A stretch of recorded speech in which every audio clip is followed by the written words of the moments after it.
Bueno, Félix, nos encontramos en el primero de los 3 puntos de nuestro particular Triángulo Dorado aquí en Mérida, que este año cumple el 30 aniversario como Ciudad Patrimonio de la Humanidad, ¿verdad? Bueno, el 11 de diciembre de 1993 Mérida fue declarada Patrimonio de la Humanidad, como hace la UNESCO, porque tenía un valor universal excepcional, el BUE que le llamamos nosotros. Ese valor universal excepcional que nos otorgó la UNESCO fue la importancia de Mérida como capital de una provincia romana. Evidentemente la ciudad romana fue la que impulsó esa declaración, pero hubo otros elementos, como en este caso la Alcazaba, que vamos a visitar ahora, que fueron declaradas también Patrimonio de la Humanidad, inclusive algunos elementos que están fuera del término municipal de Mérida, como las termas de Alange, que también están dentro del catálogo de Patrimonio de la Humanidad.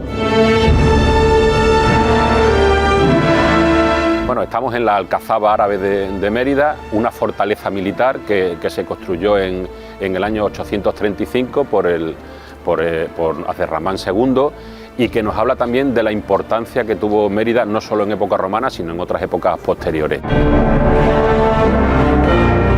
El poder estaba centralizado en Córdoba. Mérida era un punto muy subversivo por las fuentes históricas que sabemos, y para controlar esos alzamientos de la población emeritense, Azerramán II decide en el 835 construir esta fortaleza.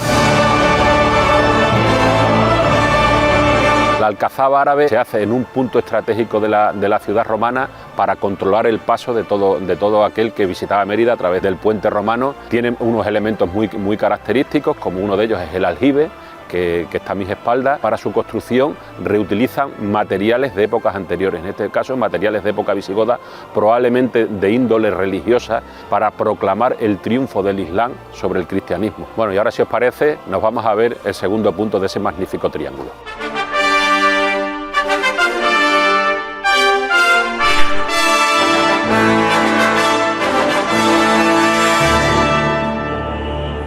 Pues estamos en el Teatro Romano de Mérida, icono de Mérida y Extremadura, Patrimonio de la Humanidad. Un edificio que se construye 10 años después de la fundación de la colonia Augusta Emérita, para conmemorar el nombramiento de Mérida como capital de la nueva provincia de la Lusitania en torno al año 1615.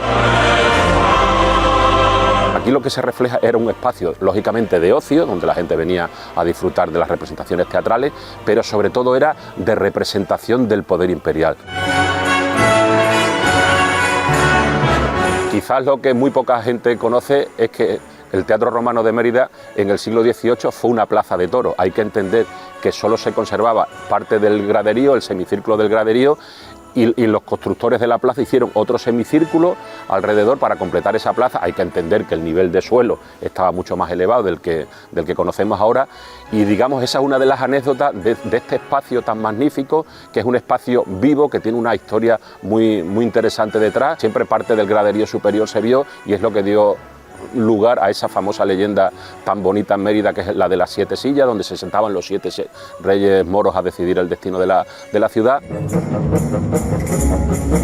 2000 años después de la construcción de este espacio, del uso que tuvo durante toda la etapa romana, hoy sigue siendo un espacio cultural, un espacio teatral, donde se hacen representaciones de teatro dentro de ese magnífico festival de teatro clásico de Mérida, y que evidentemente es un lujo para todos los emeritenses.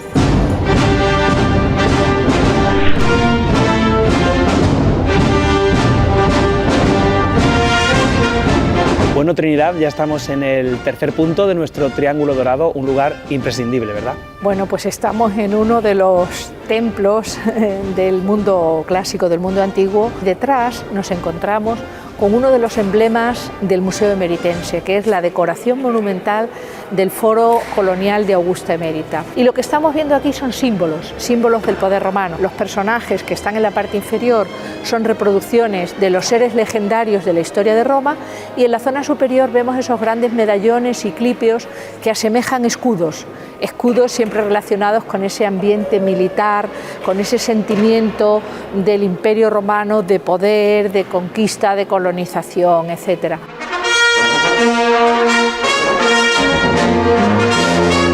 Este mosaico representa 2 grandes vencedores del circo emeritense, que fueron, como vemos ahí en sus nombres, Marcianus y Paulus, es decir, estos fueron dos aurigas, dos corredores. Detrás de su nombre aparece un término griego, Nika, latinizado, que significa vence.